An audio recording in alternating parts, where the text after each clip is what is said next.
किसान भाइयों, गेहूं की फसल में एनपीके 05234 का स्प्रे कब करना चाहिए, इसके क्या फायदे होते हैं। और बहुत सारे किसान साथियों कुछ गलतियां करते हैं जिससे एनपीके 05234 का उनको अच्छा लाभ नहीं मिल पाता है।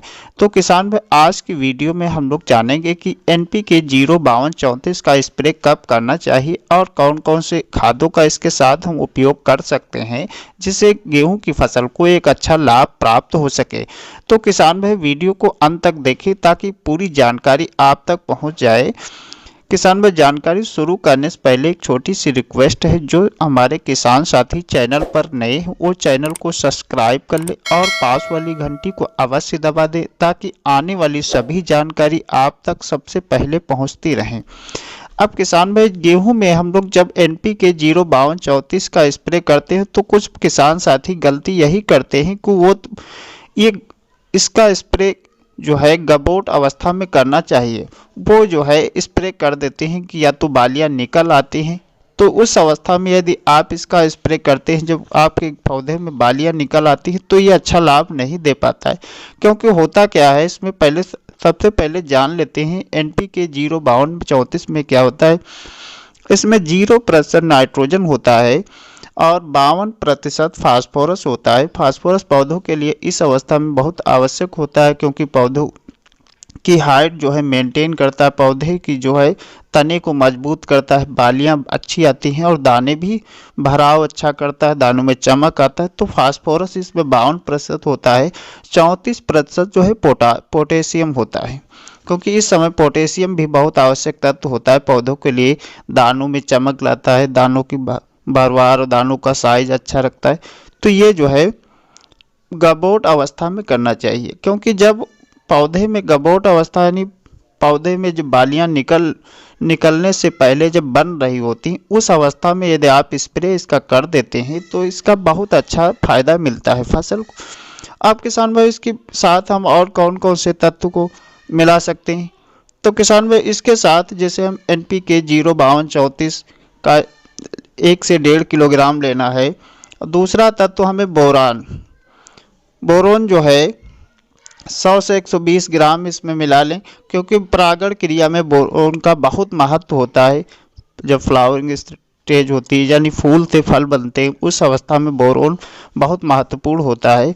और दूसरा एक और जिंक मिला लें। जिंक यहाँ सावधानी रखनी है, यानी 12% वाला ही लेना है, चिलेटेड जिंक। यानी आप जो 33% या अन्य कोई जिंक लेते हैं जिसमें फास्फोरस पाया जाता है तो नुकसान कर जाएगा। तो यहाँ पर हमको 12% वाला जिंक ही लेना है, 100 से 120 ग्राम। यदि इस समय हमारी फसल पीली पड़ रही यानी पीली है तो हमें यूरिया दानेदार 1 से 1.5 किलोग्राम मिलाना, वरना यूरिया हमें नहीं लेना है क्योंकि नाइट्रोजन इस समय नहीं आवश्यक होता है। जब फसल पीली है तभी यूरिया का प्रयोग करना है। अब किसान भाई, जो हमने 3 खादें बताए हैं जिसे एनपीके 05234, बोरोन, जिंक, इनको अलग अलग बर्तन में घोलना है और अलग अलग बर्तन में घोलकर एक ही में मिलाकर स्प्रे कर देना है।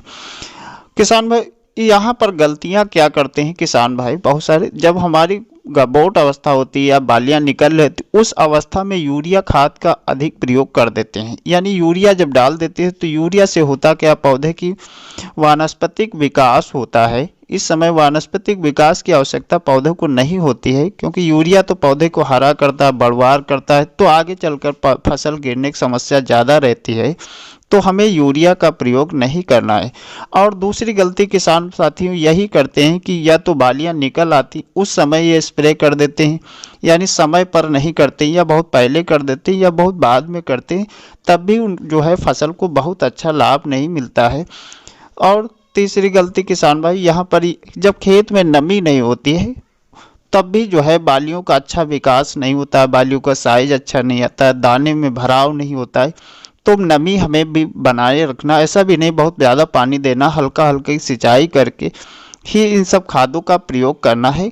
तो गेहूं में अच्छा ग्रोथ होएगा, जो सभी कल्लों में बालियां आएगी, बालियों का साइज भी अच्छा होगा, दाने का भराव भी अच्छा होएगा, तब गेहूं से एक शानदार उत्पादन भी निकल पाएंगे। किसान भाई, इस तरीके से आप एनपीके 05234 का स्प्रे लगाएंगे तो गेहूं से शानदार उत्पादन निकाल सकते हैं। किसान भाई, उम्मीद है जानकारी अच्छी लगी होगी। यदि अच्छी लगी है तो चैनल को सब्सक्राइब कर लीजिए और पास वाली घंटी को अवश्य दबा दीजिए, ताकि आने वाली सभी जानकारी आप तक सबसे पहले पहुंचती रहें। धन्यवाद। जय जवान जय किसान।